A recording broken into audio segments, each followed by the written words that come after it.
pàtàkì ni kí ìlera èèyàn kó jí pépé, kéèyàn ó jí kára èèyàn le koko, kéèyàn má bára ẹni nínú àárẹ̀.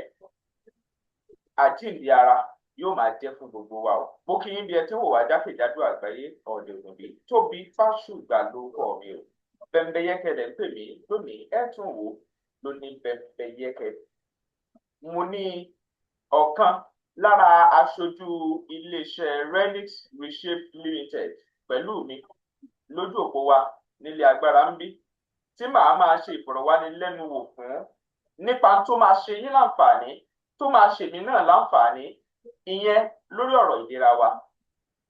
Mo kí yín àlejò wa, ẹ dárúkọ yín, kẹ́ ẹ jẹ́ káwọn èèyàn mọ̀ yín, kẹ́ ẹ sì kí wọn. Ẹ káàsán olétò, orúkọ tèmi ni Ìkẹ́olúwa láti iléeṣẹ́ Renix Reshape Limited. Ẹ ṣeun, ẹ ṣeun. Renix Reshape Limited, bẹ́ẹ̀yàn bá gbọ́ orúkọ yẹn yóò ti mọ ohun tó dúró fún, tó túmọ̀ sí ọ̀rọ̀ nípa ìlera ni wọ́n dúró fún, ìyẹn Renix Reshape Limited, láti ṣàtúnṣe sí n tó kù díẹ̀ nínú àgọ́ ara wa. Màá fẹ́ láti béèrè báyìí torí ẹlòmíì rí yín fúngbà àkọ́kọ́. Irú àwọn ìṣòro wo ńlẹ̀ ń bá àwọn èèyàn yanjú gan? Ẹ ṣeun gan ni sà. Bí mo ṣe sọ fún yín pé iléeṣẹ́ Renix Reshape ni èmi jẹ́ aṣojú wọn. Ní iléeṣẹ́ Renix Reshape, ewé àti egbò ni àwa ń pòpọ̀ láti fi ṣe àlàáfíà fún àwọn ọmọ èèyàn. Yálà ẹni tó ní àìsàn ìfúnpá gíga tàbí ìtọ̀ ṣúgà, tàbí ẹni tó ní àrùn ojú, tàbí ẹni tó jẹ́ pé àìrọ́mọbí dà láàmú, ẹni tí ó ní tẹnu ẹ̀rùn àbí tó ní akókòrò, ṣé ẹni tó ní jẹ̀díjẹ̀dí tí a mọ̀ sí akọ jẹ̀díjẹ̀dí tó ní ni, àbí ẹni tó ní stroke. Oríṣiríṣi ewé àti egbò la ní iléeṣẹ́ Renix Reshape láti fi ṣe ìtọ́jú àwọn ọmọ èèyàn, àti wípé náà a tún ṣe ìdánilẹ́kọ̀ọ́ tó péye láti lo ìgbésí ayé àti láti ṣe àyẹ̀wò ara wọn. Ọ̀dà ẹ ṣeun, kẹ́tì ẹ̀ bá wa dárúkọ díẹ̀ bẹ́ẹ̀ ṣe ra dárúkọ yìí, ó ti dára bẹ́ẹ̀ ṣe dárúkọ díẹ̀ yìí. Ṣùgbọ́n màá fẹ́ mú kan nínú orúkọ àwọn nǹkan tó ń bá àwọn èèyàn fà á nígboro, tó jẹ́ ìpèníjà tẹ́lòmíì dojú kọ. Ó ní ti ìfúnpá gíga tẹ́ sọ, tá a mọ̀ sí high blood pressure. Ẹ jọ̀ọ́ sà, kí ni ìfúnpá gíga gan? Ẹ ṣeun gan olóòtú. Ìfúnpá gíga tí àwọn eléyìnbó ń pè ní high blood pressure, ó jẹ́ nǹkan tí àwọn èèyàn tí a rí lè kọbi ara sí. Ìfúnpá gíga jẹ́ pressure, the first pressure tí ó ń gba inú iṣan ara wa lọ sí ọkàn wa, débi pé àwọn èèyàn tí ìkọbá yẹn bá ti pẹ́ ní ara, tí pressure yẹn bá ti ń pọ̀ bí ẹ̀jẹ̀ ṣe ń lọ nínú iṣan ara wa, tí a tètè kọbi ara sí, ó ní ewu gan. Ìyẹn ni ó ń fa ìfúnpá gíga. Ẹ ṣeun. Ṣùgbọ́n àwọn èèyàn máa ń pè ní silent killer ní Nàìjíríà. Kí lẹ rò kó fà á táwọn èèyàn fi máa ń pè ní silent killer náà? Ìdí tí wọ́n fi pè ní silent condition ni wípé ọ̀pọ̀ ènìyàn wọn kì í kọbi ara sí àwọn kọ̀ọ̀kan tó máa ń ṣe wọ́n ní àgọ́ ara tí a mọ̀ sí symptoms. Wọ́n máa rí àwọn kọ̀ọ̀kan ní àgọ́ ara wọn, ṣe understand, bó wọn kì í kọbi ara sí. Àwọn máa fi pé nǹkan tó jẹ́ pé nǹkan tó lè ṣẹlẹ̀ sí ara ni, láì mọ̀ pé ó ń give signal sí wọn pé nǹkan báyìí ṣe kí ni ó ń ṣẹlẹ̀. Ìdí tí wọ́n fi ń pè ní silent killer. Àti wípé ìfúnpá gíga yẹn gan-an náà tá à ń sọ̀rọ̀ nípa ẹ̀, ọ̀pọ̀ èèyàn ni wọ́n máa ń gbọ́ nípa ẹ̀, ṣùgbọ́n ìbéèrè ibẹ̀ ni pé ṣé wọ́n mọ ìdánilẹ́kọ̀ọ́ gbogbo ó kàn ń gbọ́ ni, bọ̀ ṣé wọ́n mọ effect gbogbo lára. Tó ṣe jẹ́ pé ẹlòmíì nínú wọn, ẹlòmíì ò kì í kọbi ara sí, wọ́n kọ̀ wò pé nǹkan tó ṣe mí yẹn máa lo paracetamol sí, tó dẹ̀ jẹ́ pé ó yẹ kó ṣe àyẹ̀wò kíákíá, wọ́n lè mọ pàtó nǹkan tó ṣe wọ́n. signal tẹ́ sọ lẹ́ẹ̀kan yẹn irú signal wo ló máa ń fún yàn táwọn èèyàn kì í kọbi ara sí ná ẹ sọ díẹ̀ torí ẹlòmíì. Àwọn signal pé oríṣiríṣi tó máa ń ṣẹlẹ̀ sí ara ẹ̀. Àkọ́kọ́ ń bẹ̀ ni ẹ̀fọ́rí. Ṣe mọ̀ pé torí bá ń fọyàn ẹ lè rò wípé orí kan fọ́ mi nínú so jẹ́ kí n lo paracetamol. Àyà gíga ẹ̀rọ á rò pé bóyá nǹkan tí mo gbé ló fà á tí àyà mi ṣe ga. Kó yìí kọ́ dédé máa kọ́ èèyàn gbà mí náà ó máa ń fà á náà. Àbókọ́ dédé ń rẹ èèyàn. Báwọn nǹkan yìí àwọn èèyàn ń kọ́ bí ara sí. Ìkan tó dífá fún ìbéèrè tẹ́ béèrè pé kí ló dé tí àwọn èèyàn tó ṣe máa ń pè ní silent killer. Bọ̀ tó wáyé pé àwọn nǹkan báyìí tó ti ṣẹlẹ̀ sí èèyàn téèyàn tó ti signal sí èèyàn ni lèèyàn ti lọ sí ilé ìwòsàn láti lọ ṣe àmójútó tó yeke lèèyàn máa ti mọ̀ pé pàtó nǹkan báyìí ó ń ṣe èèyàn. Ó dáa bó bá jẹ́ bẹ́ẹ̀ màá fẹ́ láti béèrè báyìí pé kí wá ní àwọn àṣìṣe míì tó jẹ́ páwọn èèyàn máa ń ṣe táwọn máa ń rò pé bóyá àwọn lè dá bójú tó ọ̀rọ̀ ìfúnpá gíga high blood pressure eléyìí tí wọ́n ní. Ẹ ṣeun gbọ́sà màá fẹ́ ẹ jẹ́ kí n lo èdè yìí ni pé àìmọ̀kan máa ń dà àwa èèyàn láàmú gbà mí torí pé àṣìṣe tí àwọn èèyàn máa ń ṣe níbẹ̀ ni wípé wàhálà stress lifestyle tí ìgbé ayé téèyàn ń gbé ìkan lára àwọn àṣìṣe téèyàn ń ṣe nìyẹn. Kò yé yín ẹni bí ẹni tó jẹ́ pé ó máa ń mu ọtí àmupara tàbí ìwọ tó jẹ́ pé bó ṣe ń fi kan ràn kan ni ó jẹ́ àṣìṣe lágbára ni torí lifestyle ni ó mọ̀. Ó tún àwọn kankan tó wà náà tó jẹ́ pé tá à ń pè ní poor diet náà máa ń fà àṣìṣe ni. Láwọn àṣìṣe oríṣiríṣi àṣìṣe environment ń gbà mí náà ìmọ́tótó náà ó pẹ̀lú náà àṣìṣe tábà ní a máa ka àwọn àṣìṣe tó wà àlè kúrò ní báìbọ̀rọ̀ olóòtú.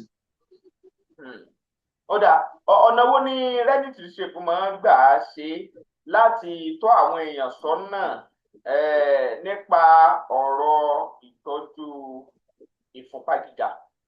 Ẹ ṣeun gan-an olóòtú. Ọ̀nà táwa máa ń gbà ní iléeṣẹ́ Ready to Shape ni wípé àkọ́kọ́ ń bẹ̀ ìbéèrè a máa bi àwọn ìbéèrè lọ́wọ́ wọn ìbéèrè bíi ìgbà ó gan pàtó lẹ́yìn tí ń dojúkọ irú àìsàn tá à ń sọ̀rọ̀ nípa ẹ̀ yìí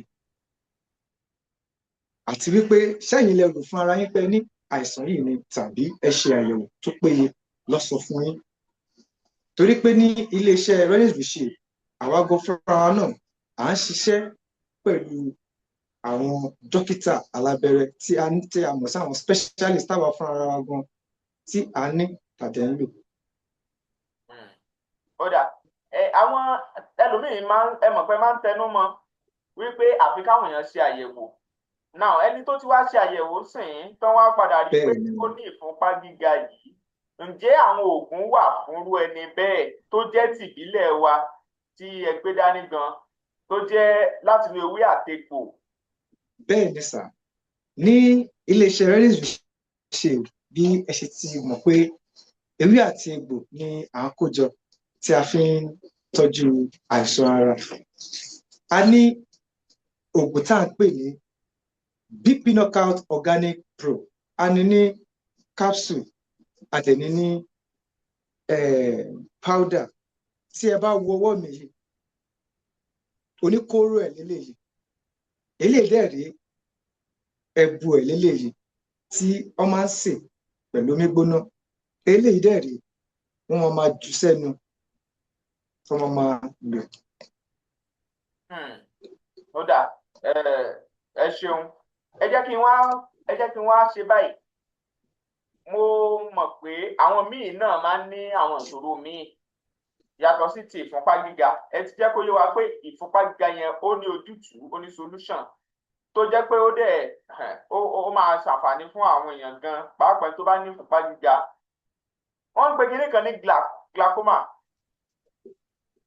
ìyẹn nípa ìrìnà ojú ọ̀pọ̀lọpọ̀ ọmọ Nàìjíríà yìí àtàwọn èèyàn míì gan lókè òkun òun ni wọ́n ní ṣùgbọ́n ẹlòmíì ò ní mọ̀ póun ti ní ó dìgbò bá tó wá búrẹ́kẹ́ gan kí ni àwọn àmì téèyàn ó fi mọ̀ pé kinní yìí ti ń rúgbó bọ̀. ok ẹ ṣeun gan sà nípa glaucoma ẹ ní ọ̀pọ̀ ẹlòmíì wọn kì í mọ̀ bẹ́ẹ̀ ni torí pé àìkọbiara sí àwọn kankan ẹ̀mí ló máa ń fà á tí wọn ò ṣe kí ń mọ̀ ìdí tí mo fi sọ bẹ́ẹ̀ ni wípé tí gbogbo nǹkan yẹn bá ń ṣẹlẹ̀ àwọn náà fúnra wọn máa mọ̀ bíi pé wọn ò ní ríran dáadáa ojú wọn lè máa wá omi ojú wọn lè máa pọ́n ṣùgbọ́n torí wọn ò kọbi ara sí ni wọ́n wò pé kò sí nǹkan kan ìgbà tó bá ti wá di pé ó ti fẹ́ yíwọ́ ìgbà yẹn gan màmá wa náà wọ́n lọ sí ilé ìwòsàn lọ ṣe àyẹ̀wò tí a lè ṣe máa ń sọ fún wọn tá a máa ń pariwo sí wọn létí pé tẹ bá ti rí sáìnì kan tàbí òmíràn ní ara yín ẹ má ṣe jìnnà sí ilé ìwòsàn láti lè ṣe àmójútó láti mọ pàtó nǹkan tó ń ṣe yín kẹ́ tó lo oògùn ṣùgbọ́n ẹlòmíì kò ní kọbi ara sí akọ̀wò pé ẹ jẹ́ kí n fílẹ̀ jàre á tó lọ ìdọ̀tí ni ó gbọ̀n sí mi lójú. ẹ rí akẹ́kọ̀ọ́ ká wo ignorance tó máa ń ṣàwọn ẹlòmíì ni pé too much of screen time náà gbà mí ẹlòmíì wà tó jẹ́ pé ó lè jókòó sí iwájú tẹlifíṣàn láti àárọ̀ títí di alẹ́ a lè blame ẹ̀ bóyá ó fi ṣiṣẹ́ ṣe ni bóyá tó wà lórí laptop àbí desktop ní ọ́fíìsì tó wà lórí system láti àárọ̀ títí di alẹ́ ẹni yẹn ó ti wà prone láti lè nírú àwọn kan irú àwọn àìsàn tá à ń sọ̀rọ̀ nípa ẹ̀ tàbí ìwọ tó jẹ́ pé fóònù ló máa gbé tó máa bẹ̀rẹ̀ sí ní tẹ̀ gbogbo ìgbà so irú àwọn nǹkan yẹn ó ti ṣú ọ̀pẹ nìyẹn náà ó máa nírú àìsàn yẹn kí wá ló yẹ kó ṣe tó ti nírú àìsàn yẹn tó bá ṣe ń súnmọ́ ilé ìwòsàn tó ń ṣe àyẹ̀wò tó péye á ti máa mọ̀ pé ó dà pé nǹkan báyìí ti ń bá mi jà ní ojú o a lè tètè ṣe kí ni a lè tètè wá ìwòsàn tó péye fún bọ̀ àwọn èèyàn máa ń kọbi ara sí ni pé kò sí nǹkan kan mo ṣàṣeyọrí ìrìn dáadáa àbí ojú mi kàn ṣú ni ojú yìí kàn pọ̀ ojú ni ó kàn pọ̀ ni àtòlọ láì mọ̀ pé ó ti ń dá damage sí ojú yẹn. ok ọ̀dà báwo ni Renity ṣe ń ṣe ìtọ́jú ojú fún àwọn tó bá ní ìpèníjà ojú. bí mo ṣe sọ náà fún yín ni pé ẹni tó bá ti wá sọ́dọ̀ wa ó ní nǹkan táwa máa ń pè lọ́dọ̀ wa consistency la máa ń pè bí kò ń ṣe wípé tí ó bá wá sí iléeṣẹ́ Renity Reshape Limited tá ti bẹ̀rẹ̀ àwọn ìbéèrè tó yẹ ká béèrè lọ́wọ́ ẹ bíi ok ó ní àìsàn ojú àbí ìpèníjà ojú àkọ́kọ́ ń bẹ̀ ni á ti tó ìgbà wo ní irú nǹkan báyìí ló ti mọ̀ àbí ló ti ń ṣẹlẹ̀ sí ẹ ọdún méjì ni ọdún mẹ́ta ni kò sí problem tàbí ìwọ lọ ṣe àyẹ̀wò torí a máa béèrè pé tó bá tẹ́ pé sí lọ ṣe àyẹ̀wò á béèrè ní ọwọ́ ẹ pé èsì àyẹ̀wò tó ṣe òun dà ibẹ̀ láti máa mọ̀ wípé ó sì ṣeé ṣe fún ẹ láti lo ewé àti egbò wa tá bá wá wò wípé eléyìí tó bá ti advice ẹ ní ilé ìwòsàn pé ó máa ṣe operation àwa jẹ́ o mọ̀ pé torí kò sí bójúbójú kan bẹ̀ a máa jẹ́ kó mọ̀ pé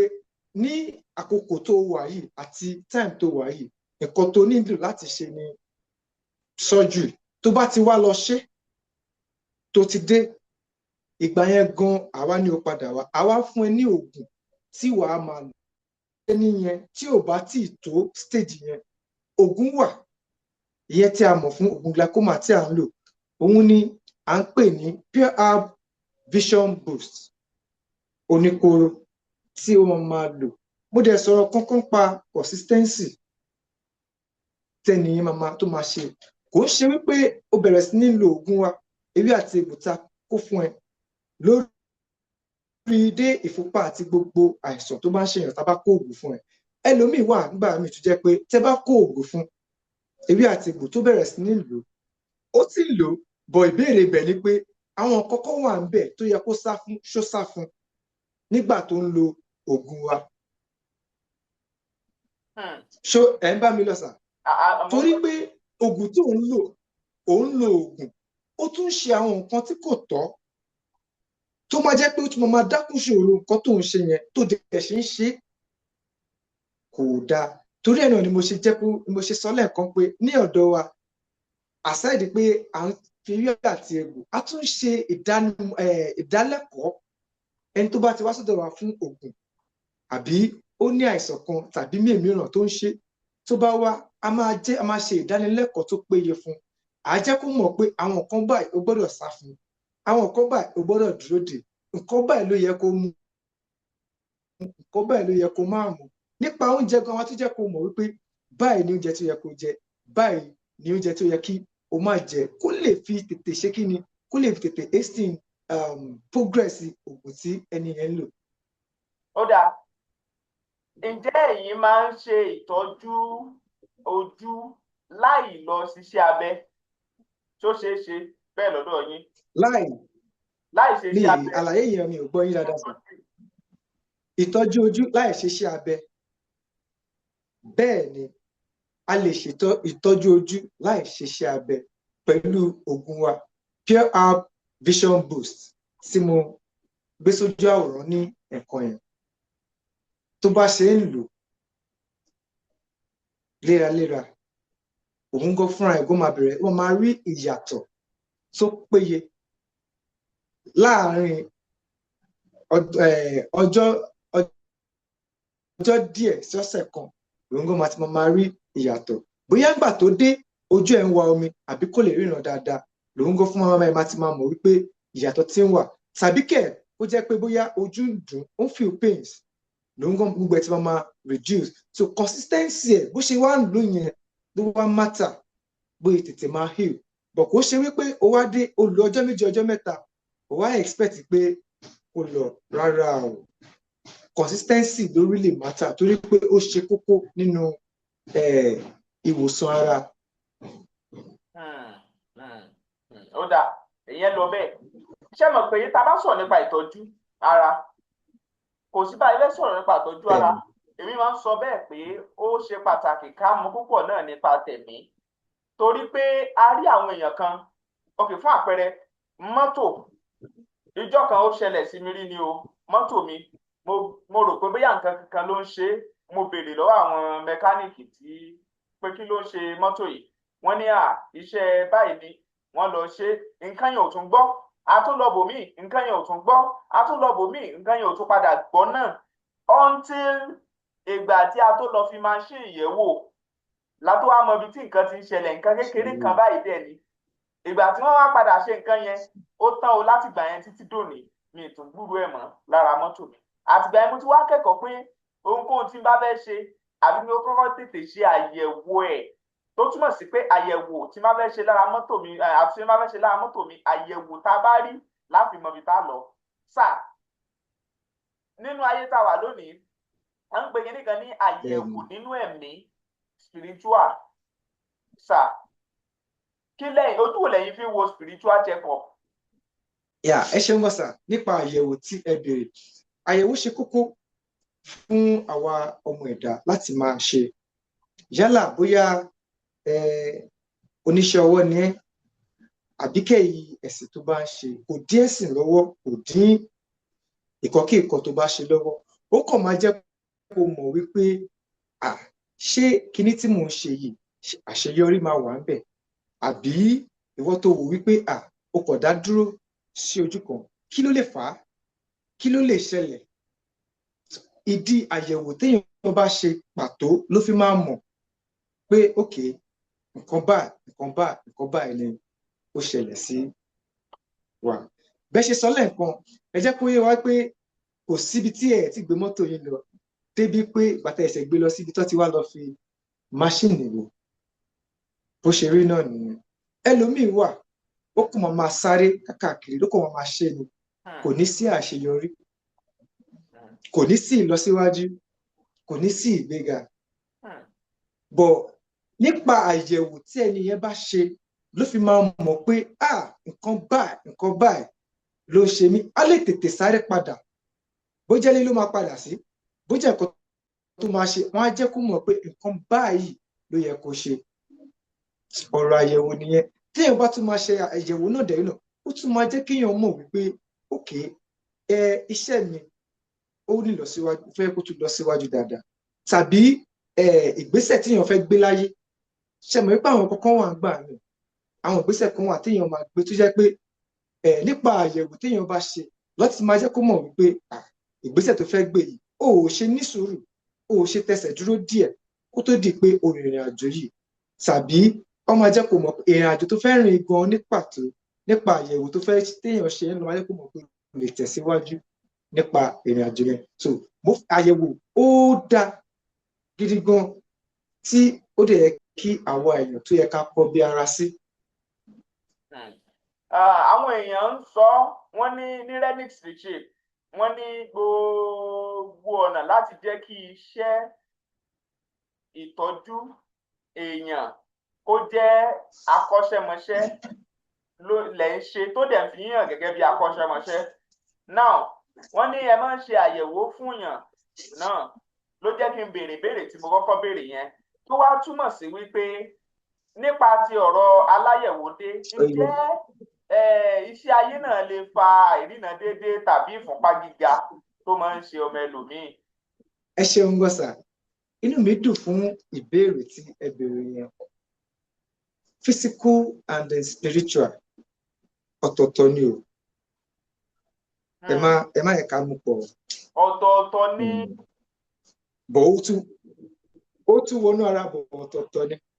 Torí pé mo jẹ́ kẹ́ mọ̀ wípé nípa ìfúnpá gíga ọ̀tọ̀ọ̀tọ̀ ni ṣùgbọ́n ó tún wọnú ara. Ẹ jẹ́ kí n ṣe àlàyé fún yín nípa ìfúnpá gíga tí mo ṣàlàyé fún yín lẹ́ẹ̀kan. Mo jẹ́ kẹ́ mọ̀ wípé àwọn nǹkan kan wà tó máa ń fa ìfúnpá gíga.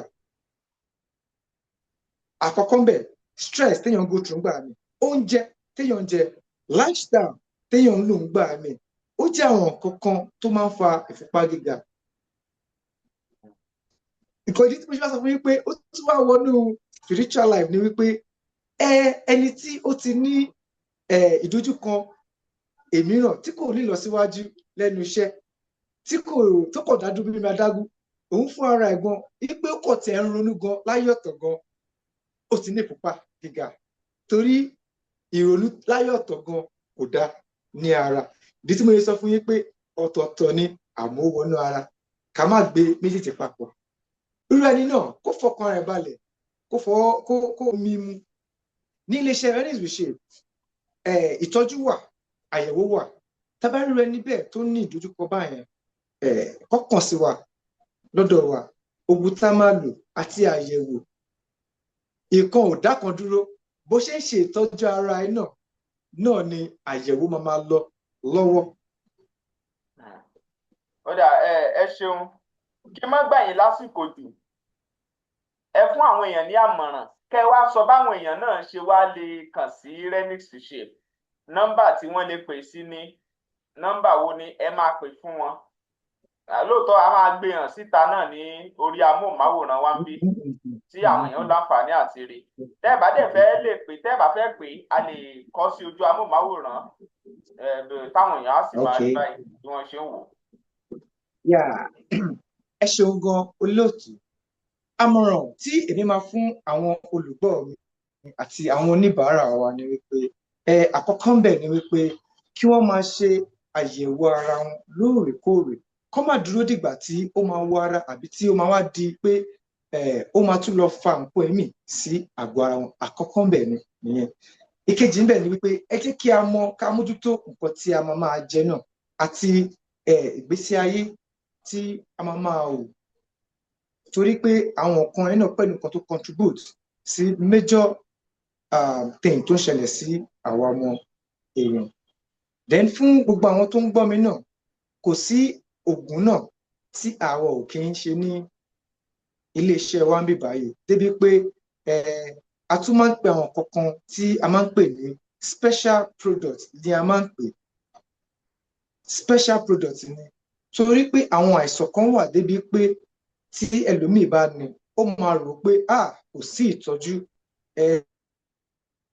òpin ti dé rárá o òpin ò tí ì dé torí àwọn baba ńlá wa àti ní ilẹ̀ Yorùbá nílẹ̀ wa Ọlọ́run Elédùmarè fi ewé àti egbò tó péye wọ́n fi jíǹkí wa ní ilẹ̀ ewé yìí náà làwa náà fúnra wa là ń lò ní iléeṣẹ́ Reddys Reshape tá a fi ń ṣe ìtọ́jú ara èyíkéyìí àìsàn tí ò bá lè máa ṣe èèyàn bí mo ṣe sọ síwájú àìsàn rọpárọsẹ̀ èyíkéyìí àìsàn tó bá lè ṣẹlẹ̀ ó kàn sí wa ní iléeṣẹ́ Reddys Reshape bí wọ́n ṣe sọ ẹ̀rọ ìbánisọ̀rọ̀ wa ó máa wà lójú amóhùnmáwòrán tàbí kẹ̀ ó kàn sí wa ní orí wẹ́bsáìtì wa ní www.reddysreshape.com kó kàn sí wa ń bẹ̀ a máa dá wọn lóhùn kíákíá ni àwọn òṣìṣẹ́ Reddys Reshape máa dá wọn lóhùn. ọ̀dà ẹ ṣeun àlejò wa ẹ dárúkọ yín lẹ́ẹ̀kan sí ká máa yọ̀ǹda yín kúrò lórí ètò.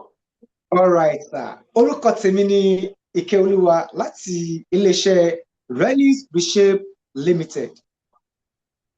ọ̀dà ẹ ṣeun gbọ́sà. ẹ ṣeun púpọ̀ àmọ̀rírì yín láti iléeṣẹ́ Reddys Reshape gẹ́gẹ́ bẹ́ẹ̀ ti ṣe máa ń rí ìpolówó wọn náà lórí ìkànnì yìí ọ̀pọ̀ àwọn tó ti ń ra oògùn tí wọ́n ti fi ń tọ́jú ara wọn kódà àwọn tó wà lókè òkun wọ́n ń pè wá wọ́n ń sọ pé àwọn mọ̀ fẹ́ràn Reddys Reshape gan ni o torí pé àwọn oògùn wọn ò ń ṣiṣẹ́ àwọn ti sáré lọ sọ́tún àwọn ti lọ sósì ṣùgbọ́n nígbà táwọn rí Reddys Reshape àdúrà wọn bá bẹ̀rẹ̀ sí gbà nítorí pé àwọn tó ń ṣe wọ́n yẹn ó di ohun àfihẹ́yìn eégún fi sọ tó túmọ̀ sí wípé ẹ̀rí lẹ̀ ń rí yìí o mo tún rí èèyàn kan lónìí tó rí mi tí wọ́n tún sọ pé àwọn ohun mímu wọn tí wọ́n fi ewé àtegbò ṣe tá a mọ̀ sí Reddys tó wá láti lè ṣe Reddys Reshape ní àwọn mímu herbal drinks àwọn bíi Modunjọ herbal drinks Big Boys àti ìkẹta yìí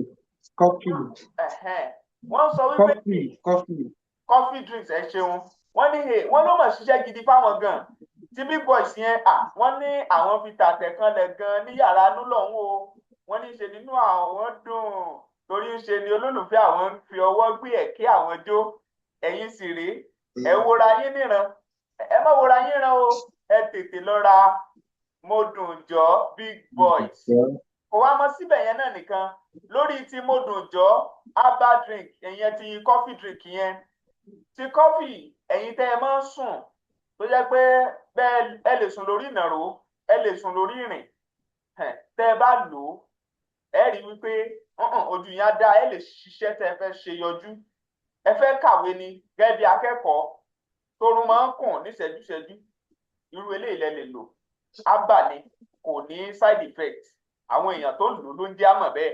ẹ jọ olóòtú. ẹ fẹ́ sọ kankan lórí. mo ní ṣé mo lè sọ̀rọ̀ sí. ó yá ẹ sọ̀rọ̀. bẹ́ẹ̀ ni sà.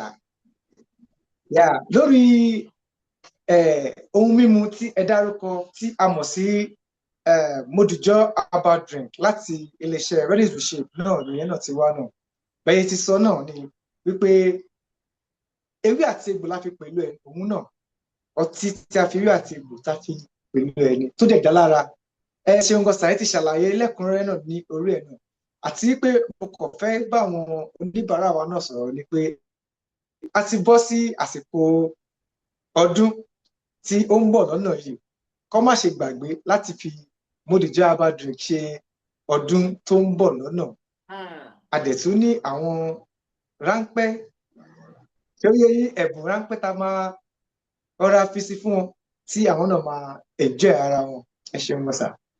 ẹ ṣeun tẹ́ ẹ ṣàlàyé yẹn fún wa káwa náà bá a ṣe mọ̀ báyìí ti dáa tó túmọ̀ sí pé fún ayẹyẹ tọdún yìí yóò ti dùn jù ẹ̀yin fẹ́ ṣe ìgbéyàwó ẹ lè lò ó òkú àgbà ẹ lò ó àwọn ayẹyẹ ọjọ́bí ẹ lò ó ẹ rà fáwọn èèyàn ẹ fi sí ẹ̀bùn kínú wọn dùn kan ṣàdúrà fún yín. Ẹ wo kò ní jù bẹ́ẹ̀ lọ fún ti dédé àsìkò yìí, àwọn ìbéèrè tó bá kù ẹ pè wọ́n kẹ́ ẹ béèrè, àwọn oògùn tẹ́ bá fẹ́ rà ẹ rà á fún ìtọ́jú ara yín. A nífẹ̀ẹ́ yín torí pé ẹ̀yin lè yan wa, àwa lè yan yín. Béèyàn jẹ́ tẹni kì í wò kàn ní ẹni, ìfẹ́ ìkànnì yìí lẹni tẹ́ fi ń wò kàn nìyí. Ẹ ṣeun wo. Mr. Ìkẹ́, alàgbà Ìkẹ́, ṣé o láti Remix to Shape, ẹ ṣeun, ẹ jẹ́ máa yọ̀ǹda yín. ẹ ṣeun bọ́ sà. Tó pọ̀ mi Bẹ́mbẹ́yẹ́kẹ́ lẹ̀ ń pè mí lónìí, ẹ ti wò lóní Bẹ́mbẹ́yẹ́kẹ́, ẹ máa pín fáwọn ẹlòmíì lóní Bẹ́mbẹ́yẹ́kẹ́.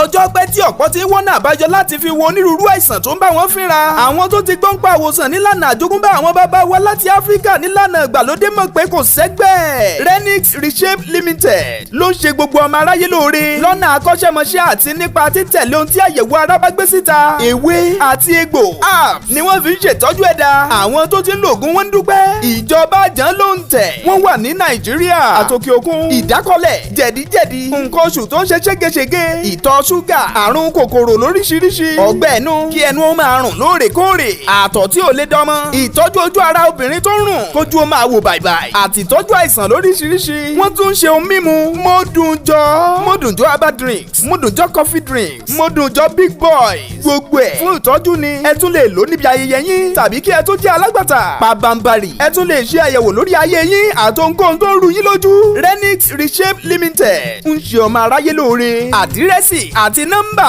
lẹ́ ń wò lójú amóhùnmáwòrán yìí. Renix Reshape Limited ó ń ṣe ọmọ aráyé lóore nípasẹ̀ ewé àtegbò. Alálà ni èmi ọmọ yín èèyàn yín náà rẹ o. Mo ti dé pẹ̀lú orin tuntun torí pé dídé báyìí ní teko alẹ́, bíbọ̀ ní tèrò ọ̀dàn. Dídé kì í pọjọ́, bíbọ̀ kì í poṣù. Mo dé pẹ̀lú orin àgbọ́kọ́gbọ́n, orin àgbọ́dùn, orin àgbọ́jó. Àkọ́lé orin eléyìí ńlá pè ní ọ̀kẹ́rẹ́. Ó ti jáde báyìí, ó ń bẹ lórí gbogbo ẹ̀rọ ayélujára. Ẹ bá ń lọ sórí ẹ̀rọ ayélujára tẹ bá ń lò, ẹ bá ń tẹ ọ̀kẹ́rẹ́ sí ojú rẹ̀, ó kì í rí yí. Ẹ bá ń lọ síbẹ̀, ẹ bá ń tẹ ọ̀kẹ́rẹ́ láti ọwọ́ Àlàní Nightingale. Ẹkún ti mọ̀ mí tẹ́lẹ̀ pé mi kì í wo èèrà tí ò lọ́mọ nú. Ẹ fẹ́ràn orin eléyìí gẹ́gẹ́ bẹ́ẹ̀ ṣe ń gbádùn abọ̀ látẹ̀yìn. Ẹ ṣeun gan-an, yóò dáa. Ẹ̀yin èèyàn mi nílé lóko àti ní gbogbo ibikíbi tí ẹ bá ti ń gbọ́ mi, tó bá jẹ́ àárọ̀ lẹ́wà ẹ káàárọ̀, tó bá jọ̀sán lẹ́wà ẹ káàsán, tó bá dẹ̀ jáṣálẹ́ lẹ́wà ẹ káalẹ́. Mo mú ìròyìn ayọ̀ kan wá fún yín ni o, nípa Bẹ́mbẹ́yẹ́kẹ́ TV. Ẹ jọ̀ọ́ torí Ọlọ́run, ẹ máa bá mi wò ó. Ẹ wo, ó ní lèmi náà máa ń wò ó. Ṣẹ́rí tí n bá ti ń wò ó, mo máa ń gbàgbé ìrònú. Mo tiẹ̀ máa ń gbàgbé pé bóyá mo jókòó ni tàbí á mo sùn tàbí á mo dúró. Tẹ́yin náà bá ti ń wò ó, ẹ máa rí ọgbọ́n kan tàbí méjì kan níbẹ̀. Ẹ máa ṣe kíni? Ẹ máa tẹ̀ sójú ẹ̀ kí ẹ dẹ̀ máa wò ó. God bless you. Bẹ́mbẹ́yẹ́kẹ́ TV. Ẹ ṣé gan.